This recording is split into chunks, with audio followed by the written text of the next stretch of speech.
Testing 1, 2, 3. Can y'all hear me okay?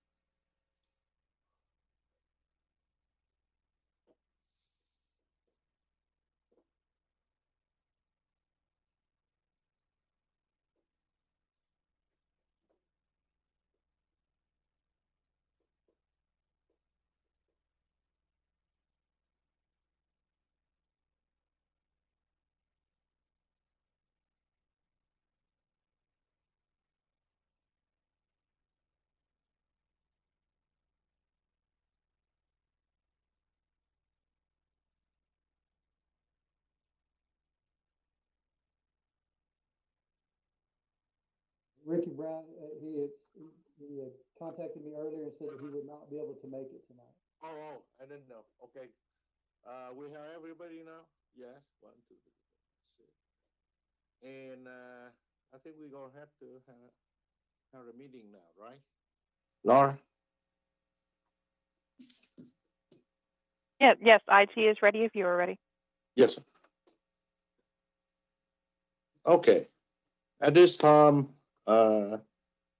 May 11, 2020, 6 p.m., I call the work session in order. At this time, we don't have the visitor form. Nobody calling, right, Mr. Camacho? You got anybody calling, sending any email? So far as the emails to discuss any agenda item, no citizen has sent me an email. And we do have it noticed on here, or have the notice that if any citizens wish to comment on the public hearing, my phone number is listed on the agenda for them to call. Okay, on public hearing, yes. But for that, nothing. Yes. So I go ahead, close the work session, and we are going into executive session based on the chapter 551 of the Texas Government Code on the section 551.072 at 6:02. Okay, everybody go ahead, sign in on the executive session, please. Thank you. Mayor, Go ahead, yeah. can you announce 0712, 551-071? I didn't see in here. Okay, I'll go ahead. We also add on the section 551.071. Yes. Okay, thank you. Thank you. Appreciate it. And for those that are not joining the executive session, this meeting will stay open during that time. Just let the public know that after we come back from executive session, would you please, if you want to follow up the regular session, don't turn off your TV or whatever, you know, we will be back. Thank you. After.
Marianne, you did good. You beat Susan Soul this time.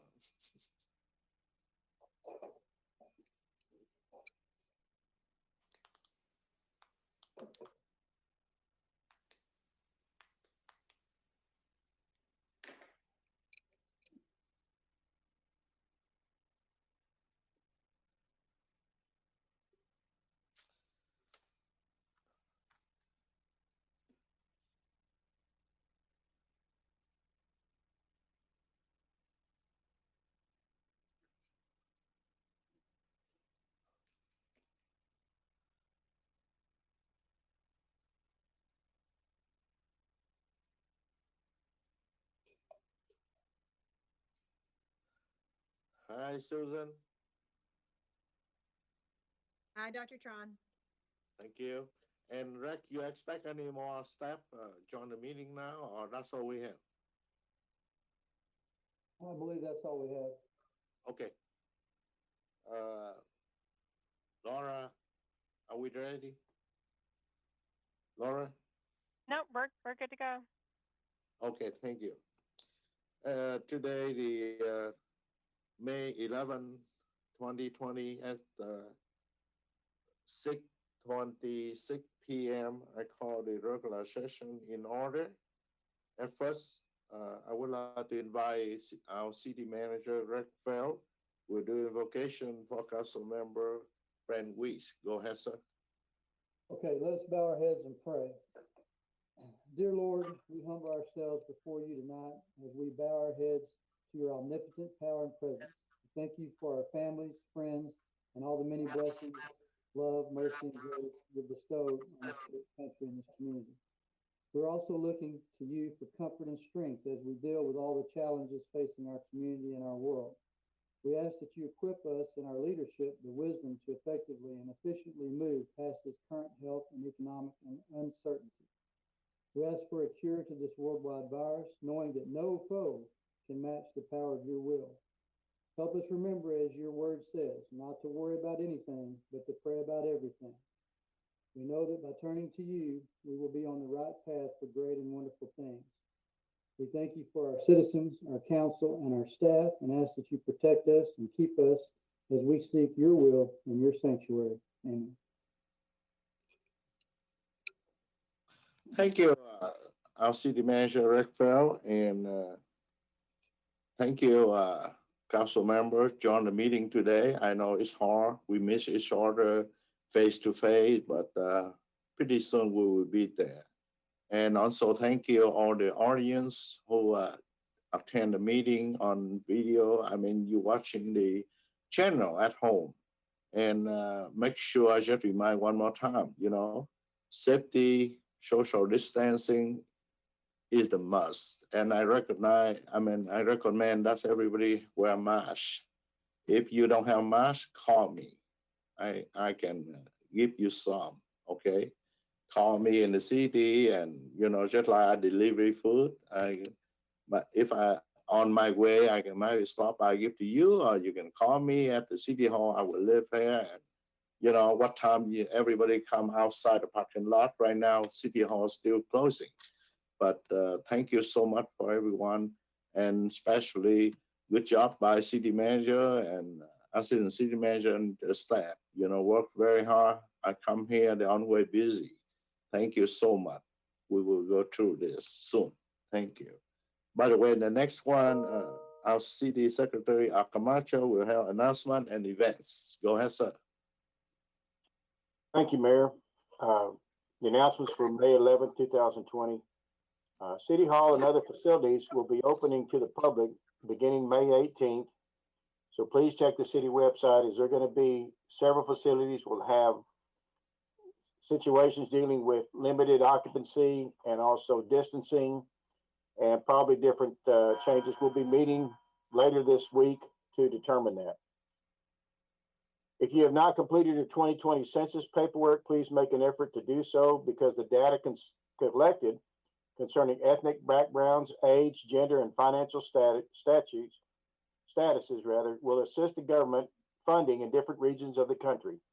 The deadline has been moved from the end of July to mid-August because of the coronavirus restrictions.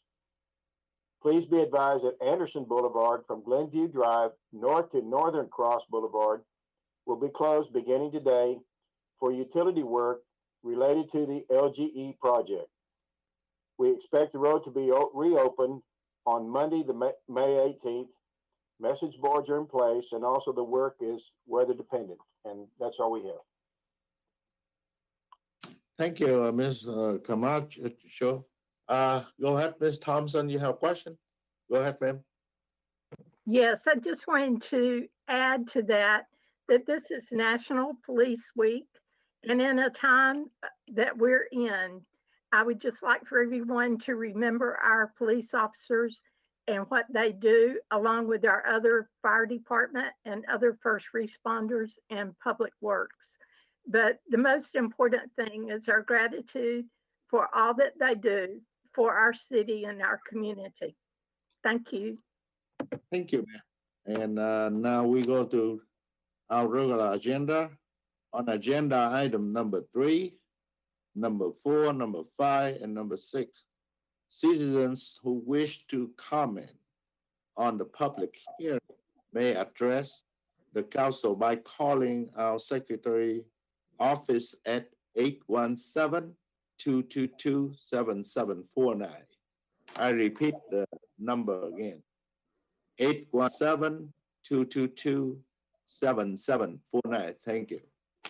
Now we go to agenda item number 1, resolution number R.2020.01801.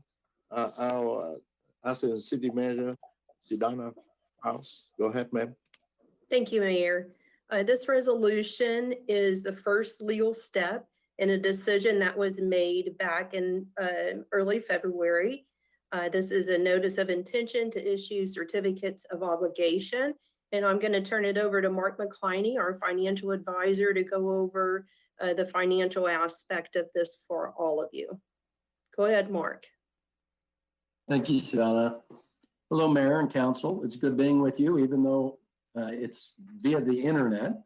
I too look forward to getting back to normal meetings where we can be close to one another and really do city business like we normally did and have done in a long time. Early February, you may remember I was with you all at council chambers, and we were discussing the issuance of some certificates of obligation, as well as a future bond issue that we were talking about calling for May, and then eventually got kicked in December. And I believe we're probably even kicking it down further to see how the virus affects the city and the city's finances. All that being said, the first step was to move forward with $6 million of certificates of obligation for street and park improvements. There is a handout, and I don't see it on the screen, and perhaps you all have it, where I was showing the financial information. So if you have, there it is. And I know there's lots of numbers, but if you start and look right down the middle, in red, it's $6 million Series 2020. If the council decides to move forward, we would be in the process and we would have a debt service schedule looking similar to what that is. Now, I want to take a step back and review what's happened in the market over the last few months. When I was with you, we were hitting all-time low interest rates. In March, the virus hit us. Uncertainty came about. The Fed lowered its interest rates to 0. And at that time, municipal bonds skyrocketed in interest rates. Mutual funds were forced to sell their holdings, and that forced bonds on interest rates up to 4 and 5%, from roughly 2.25% to 2.5%. Since that time, the markets realized municipal bonds are good, and interest rates are back to about where they were in late February, beginning of March, before any of this virus information was disseminated. So all that being said, interest rates for cities of your quality remain very, very low and very, very attractive for borrowing. If the projects are still wanted and needed, the city's in a position to issue these bonds with no impact on the INS tax rate. If you go to the far right of the spreadsheet, you'll see the first line in black at 2520. Your INS tax rate, the tax rate that's used to pay debt service, currently is 2520. If you issue these bonds, we've estimated it to come in at really, you'll see 1,000th difference, but really at the exact same level. So as we were planning in February, we could issue $6 million worth of bonds without any impact to the debt service of your, any impact to the tax rate that covers debt service. Now, what we've learned since our January meeting is we've received preliminary taxable values. Those values we're estimating, their estimate came in at $2.9 million prior to the ceilings that are placed in the tax rate for over 65 and some of the other freezes. But when we take into account the numbers that we're projecting and protests, we think we're going to come around $2,752,000,000. You can see that number in red on the second column from the left. That would be roughly a 12% growth rate. Anywhere near that is phenomenal. And lots of cities in Tarrant County are seeing that type of growth because the snapshot for taxable values, of course, is January 1st, 2020. Now, what we've done differently going forward is we've gone through a zero growth rate. So if you look at 2021, where I showed $2,752,000,000, every year thereafter, it's the same. So we're projecting no growth. And this is in order to be conservative. It's you're getting growth out there on the 820 corridor. Tarrant County continues to see growth, but we don't know what's going to happen to some of the businesses out there. If you're going, again, left to right, so the next column is existing debt, I want to point out that you're at 6 million, and then in 2 years it drops to 4 million. This is your annual debt, and it drops and continues to drop. You all would be considered a very low debt community and one that's paying off the debt very fast. But I really want to point out the tax rate currently, if you don't issue bonds.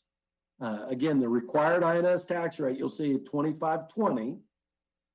If we don't issue bonds and we get approximately the same growth that we're projecting, the $2,752,000,000, it will drop to 22.4. The following year, it will drop again.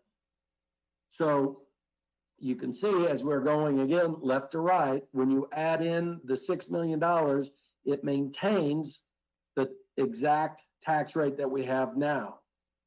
I have placeholders in there for 2021 and 2022 of a potential future bond issue.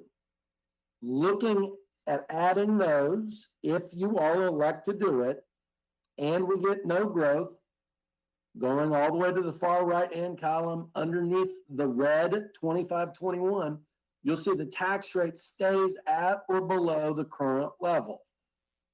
All of this tells me that regardless of what happens going forward, the $6 million can be done without any impact on the tax rate.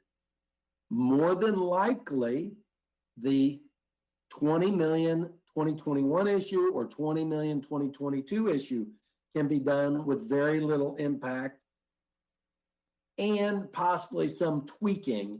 But that's so far down the road, we'll know and have a lot more information prior to making any decisions there.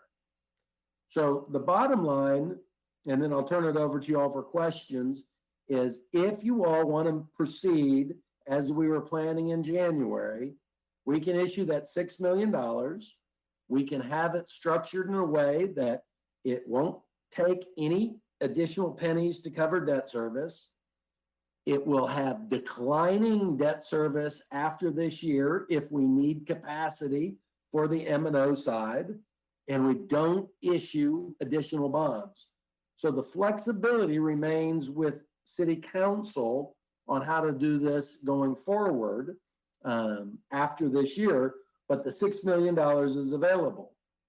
One other thing I wanted to point out, and we won't have this until Sedana and Rex start doing the truth in taxation. It's very likely, because of the 12% growth rate, that the M&O tax rate is going to be lower next year than it is right now. So because of 12% growth rate, your effective tax rate on the M&O side is going to be lower. The effective tax rate, of course, brings in the same amount of revenue as the previous year. With SB2, we're limited to a set growth rate, but even with an increase in revenue on the general fund side, your M&O tax rate is likely going to be lower than it is currently. So that's a lot of information to go over.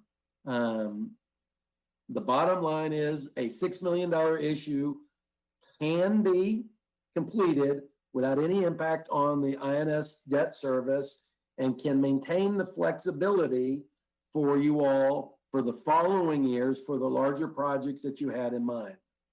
With that, I'll turn it back over to you, Mayor, for any questions you may have, you and council. Thank you. Council, you have any question for her? For him, I'm sorry. Go ahead, Council. Vincent, I didn't see the whole screen. Laura, go ahead to put it back. Thank you. Thank you, Mark. Thank you. Thank you for all the good work. So just to clarify what I'm hearing, we would remain steady even with the 6 million.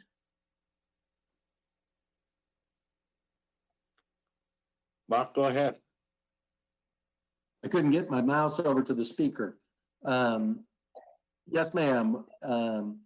If you issue the $6 million CO, again, for streets and park, the far right-hand column, we will maintain the INS tax rate that you currently have.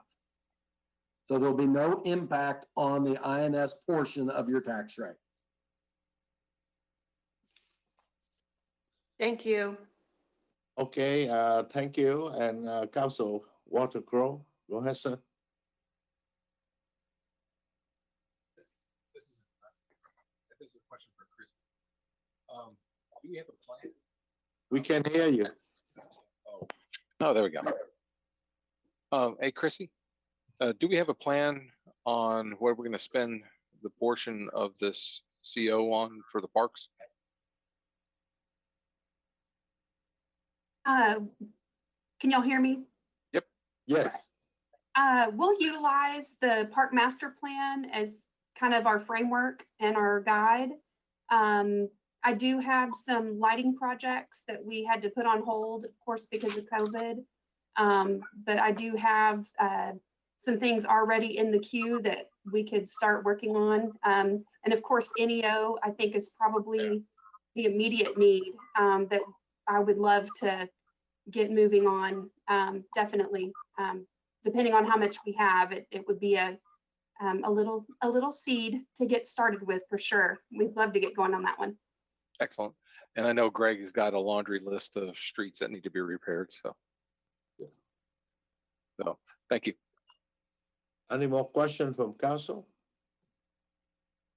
I see none. So Mark, thank you so much, sir. And looking forward, maybe next election, in November or next year, okay? But thank you, bye-bye. And this item ready for a motion. Go ahead, Council Watergrove. Mr. Mayor, I move that the city council adopt a notice of intention resolution Romeo 2020-018-01. Thank you, sir. And Council Van Zandt? Thank you, Mayor. That is for a second. Okay, we already got a second, and go ahead, register your vote. 1, 2, 3, 4, 5. Okay, we got unanimous, approved with the absence of Council Ricky Brown. Thank you. And we move to item number 2, minutes. Council, you have any, anything need to change or anything else? If not, go ahead, this item ready for motion. Council Thompson? Thank you, Mayor. I would like to make a motion that we accept the minutes of April 27th of 2020 as presented. Okay, Council Watergrove? That's for a second. Thank you, sir. And now we go item number 3. Ms. Bachelor, you have anything to add on, or council have to, anything? Mayor, we need to take a vote, Mayor, on number 2.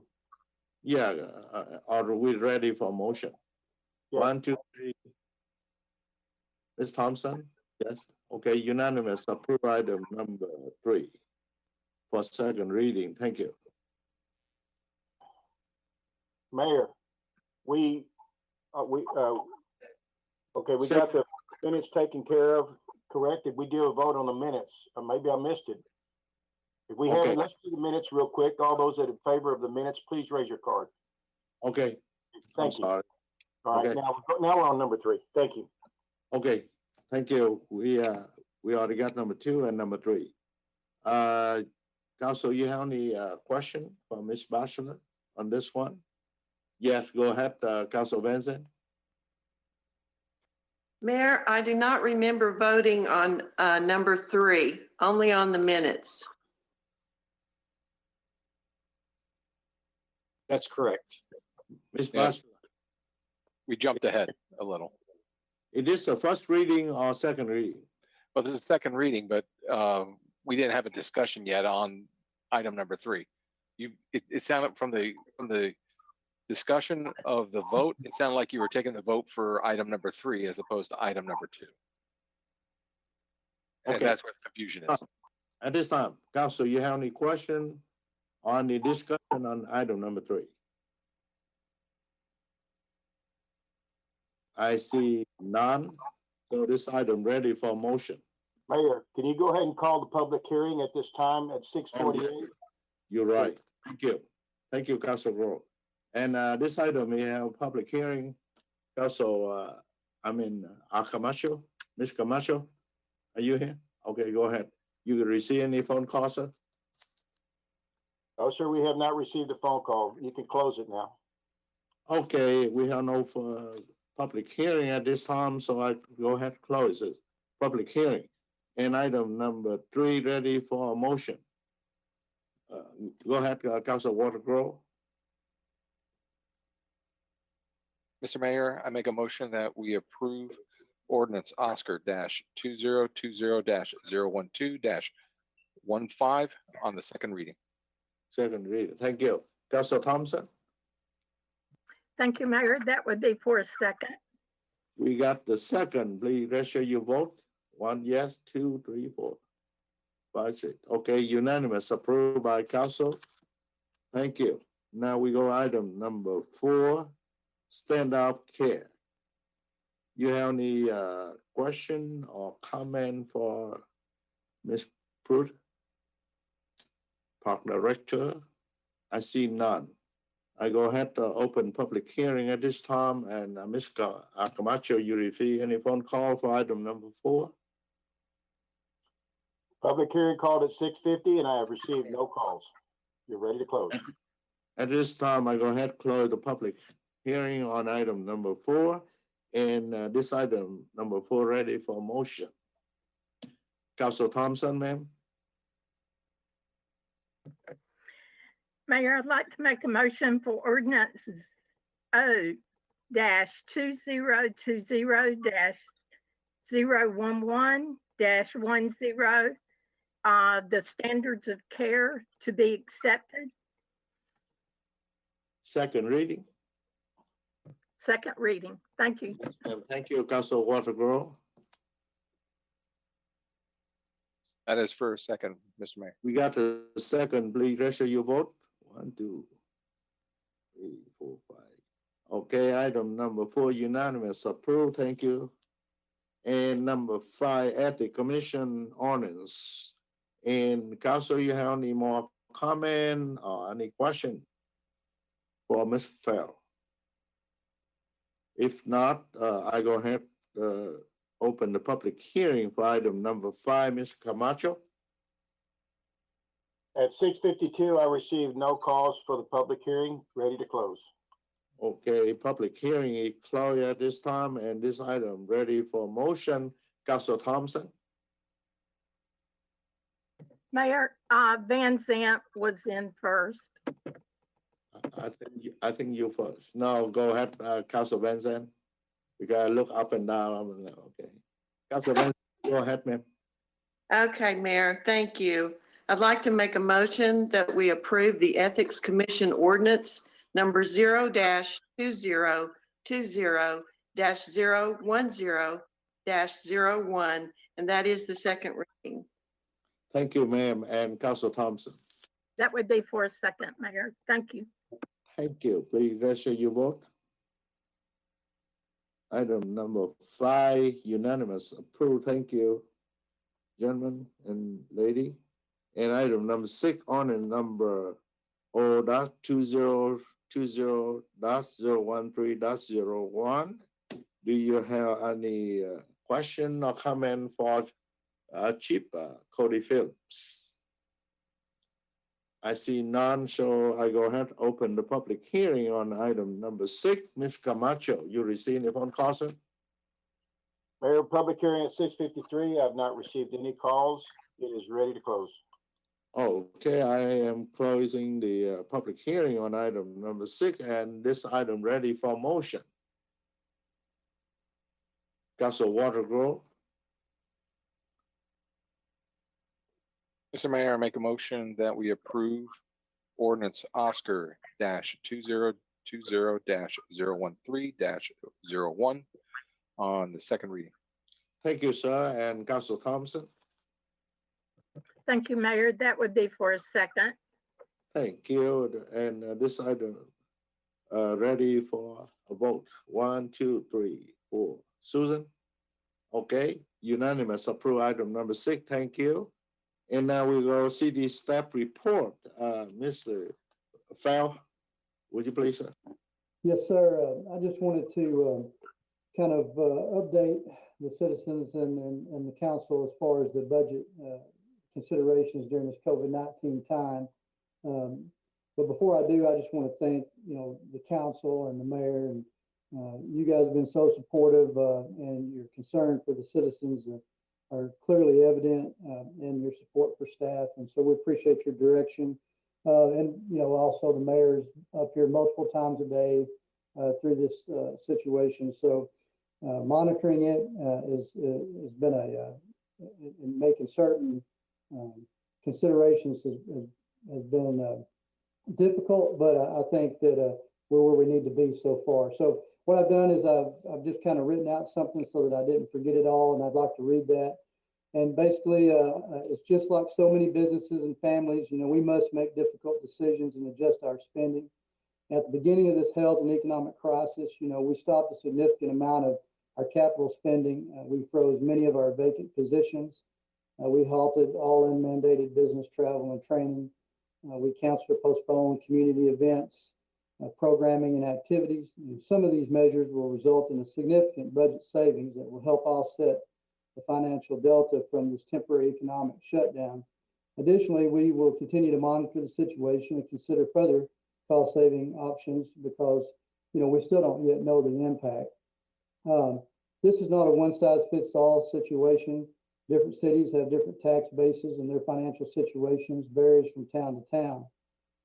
For example, a city that gains significant revenue from a large non-essential retail base like a shopping mall or a large tourism, they may be more effective than a city that gains much of its sales tax from an industrial base. Some positive aspects specific to Haltom City during this crisis is our sales tax base is diversified with industrial sales tax generators and not just dependent on non-essential retail sales. We've also experienced much more new growth in construction revenue than we anticipated. And a significant number of our businesses have been deemed essential through the shutdown. And then lastly, due to fiscal responsibility, we've maintained our required operating reserves, which a lot of cities are not just in that position. So we're going to continue to monitor this. We do want you to know that we got the May report for the sales tax report. And just a reminder to everybody, the May report is really the results from March. And so we did have about a 5% reduction in sales tax revenue. Of course, there was 2 weeks of that. There was a shutdown. Overall, we're about 3% down from year to date. It's about what we expected. Again, we'll look at the numbers again in June. But I believe the measures that we've taken thus far will cover what we need to cover in order to make this budget this year. But again, we will continue to monitor it. We'll evaluate it. But we've maintained some significant savings this year. So I think we'll be okay, at least at this point. So I just wanted to give that report out. Councilwoman Grow. Hey Rex, regarding the financial status, there's been a number of cities that have had to do across the board pay cuts. Dallas has furloughed 500 employees. How are we with our employees? How long, our sustainability? Well, I think that, and that's what I was hoping to, I'm glad you asked that question, and that's what I'm hoping to address, that everybody understands that different cities are in different situations on this, and it's not a one-size-fits-all. Cities that rely a lot on tourism, they're having some real issues right now. Cities with shopping malls and things like that rely on non-essential retail, they're getting hit harder than cities like ours. So right now, I believe just the frozen positions that we have, some of the capital spending that we stopped will cover this delta for us during this 2 or 3 month period of sales tax taking a dip. And we're going to keep looking at it. We're going to keep monitoring it. But for right now, I think that, we're in pretty good shape. And sometimes what your greatest strength is can be your greatest weakness. But in this case, normally what would be considered weakness may be a strength for us because we don't have large retail outlets. But we do have a diversified sales tax base based off industrial sales. And so that hasn't slowed down. And so that's what I mean by a different size fits all. It's just not one size fits all. So I think that it's good so far. We got about 40 open vacant positions right now. And that's been very difficult on the staff, but our staff is really pulled together. A lot of us are sharing duties and responsibilities, and we're going to keep doing that. And hopefully we will maintain through this until we can get a recovery going. Well, I feel better with the vacancies not being filled than furloughing workers, because that has so much more impact on the families, because the city is the provider. So appreciate it. Yeah, Thank you. And in a tough economic time, the worst thing you can do is add more people that are having hard economic times. I believe that this is the best course of action for us. And we again, everything's on the table as we move forward. And if we keep having revenue losses, we'll act accordingly. Okay, thank you, sir. Thank you. Council Van Zandt. Thank you, Mayor.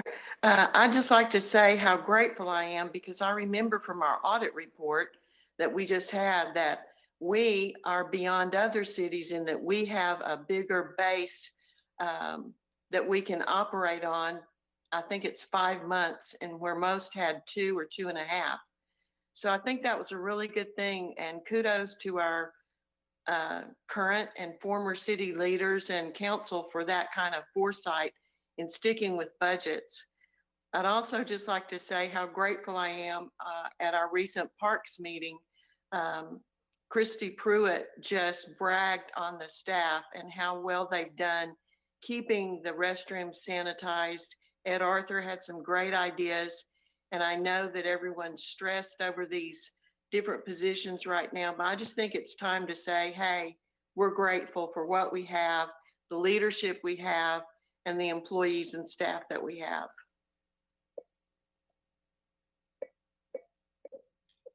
Thank you, Councilman Zen. Any more questions for Mr. Farrell? But by the way, you know, talking about the salary, I has been talking to city manager, and he explained to me, and our city have more industrial, you know, than other city. That's why at this moment I agree with him that we don't take any motion, any action at all. For example, just like Mr. Sidana acting as financial director, instead of we not a big position to fill, but she have 2 jobs, assistant city manager and financial director. And I'll thank you. And you know, Rick and I been working together so close. I'm here in the city hall most of the time, and your question, Ms. Rowe, is good. That's my question too, but Rick already showed me the evidence, and he already discussed to me, and I think myself and most of you satisfied with his answer right now, and thank you so much. By the way, the next item will be future agenda item for the first meeting in June. Council, you have anything to put on agenda? I see. Go ahead, Council Thompson.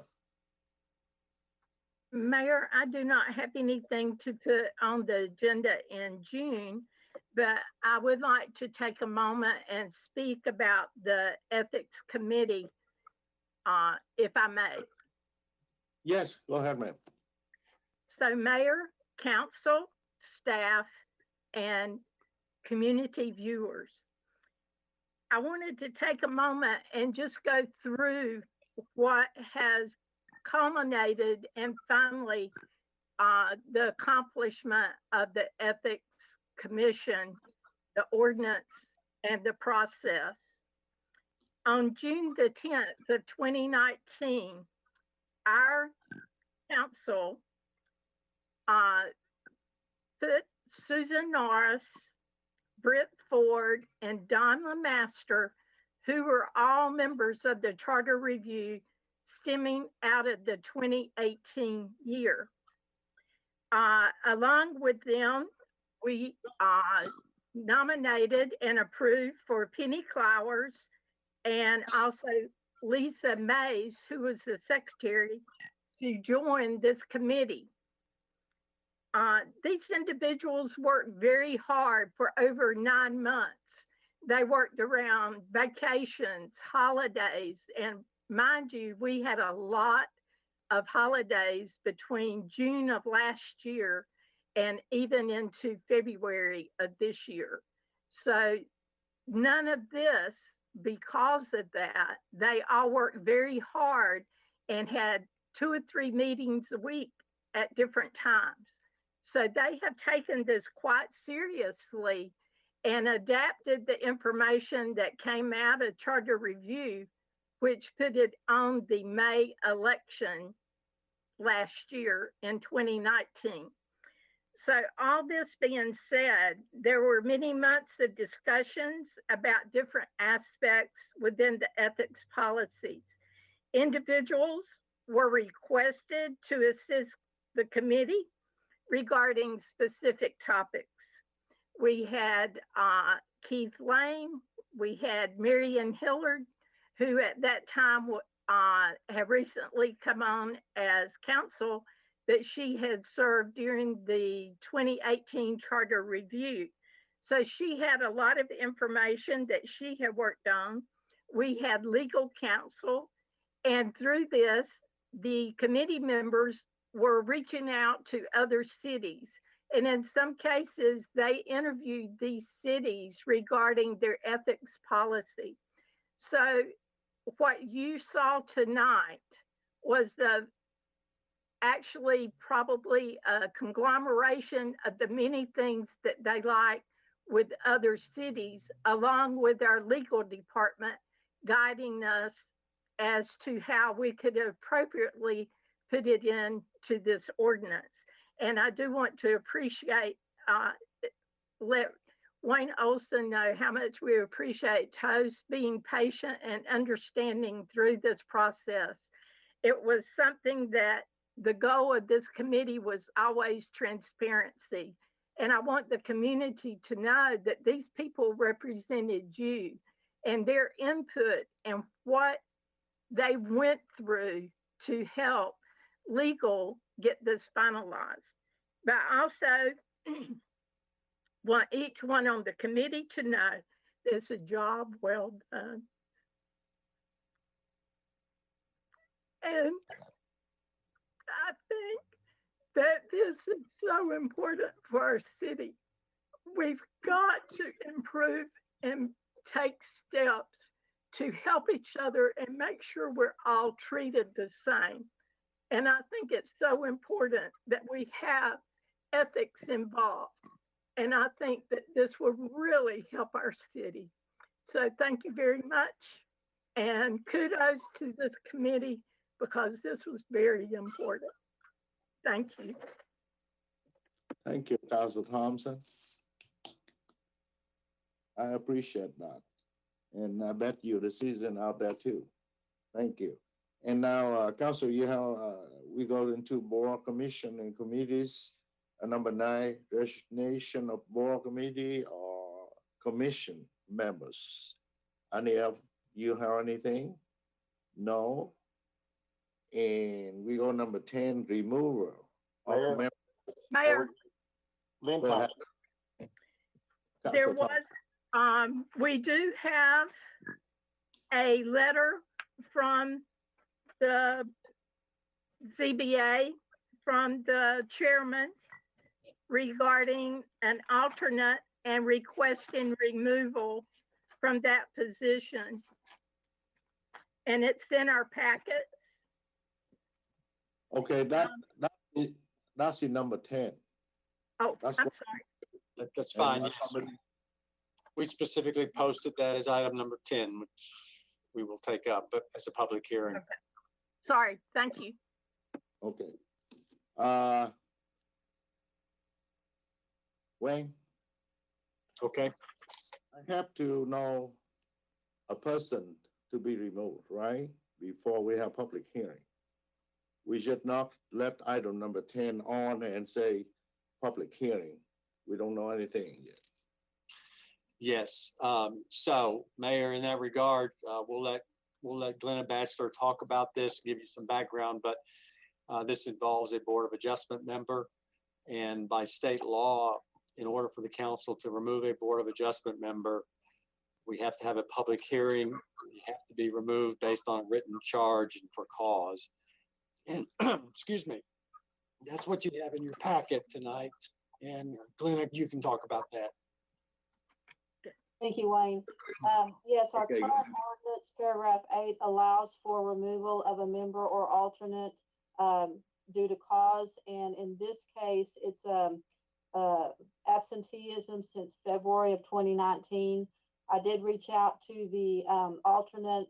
He's has some medical issues and asked for a resignation, but he did not provide it. So this is my next recourse, is to have him removed for a cause of absenteeism. We need to put a name on, no. This would, do I need to say that, Wayne? Yes. Yes. Okay, this would be the alternate, Mr. Thomas Sanders. Thomas Sander. Okay, that's the only one, right? Yes, sir. Okay. Council, you have any comment on anything before I put on a public hearing? Council Thompson? I just want to iterate in this particular commission, we are affecting our businesses and our residents. So these are the items, whether it be a sign that would be different from what our ordinance stipulates, or anything else regards to business that we need to make exceptions. And this is a quasi judicial situation. So I feel like that this is ultimately very important that the people recognize that we need to have people serving, that we've had incidents where this particular meetings had to be canceled because there were not enough members there for quorum. So I just wanted to iterate that part. Thank you. Wayne, you have anything to say? My understanding is that Mr. Sanders acknowledges that he's not able to attend the meetings and he's not opposed to this. As Ms. Batchelor pointed out, she was not able to get a resignation from him, so we have to go through this process. And the staff report in your packet tonight, which explains the reason for this, is signed by the chairman of the Board of Adjustment, who is requesting that you take this action tonight. Good. Council, you have any more questions related to this item? I see none, so I go ahead, open the public hearing at 7:12. And Ms. Camacho, have you received any phone calls, sir? No, sir, at the public hearing at 7:12, we have not received any calls. You're welcome to close. I am closing public hearing for item number 10. I need the action for a motion, ready for motion from Council Thompson. Thank you, Mayor. I would like to make a motion that we accept well, it's not really a resignation, but removing Mr. Sanders from the Zoning Board of Adjustments. Thank you, ma'am. And Council Watergrove, sir? That's for a second. We got a second, please. Rachel, you vote? Yeah. We got unanimous approval on item number 10. Ms. Batchelor, that's the only one we have, right? Yes, sir. Thank you. And we move to item number 11. You have any appointment, reappointment for board commission and community members? I see none, so I will go item number 12, excuse absence of city members. Council Watergrove, go ahead.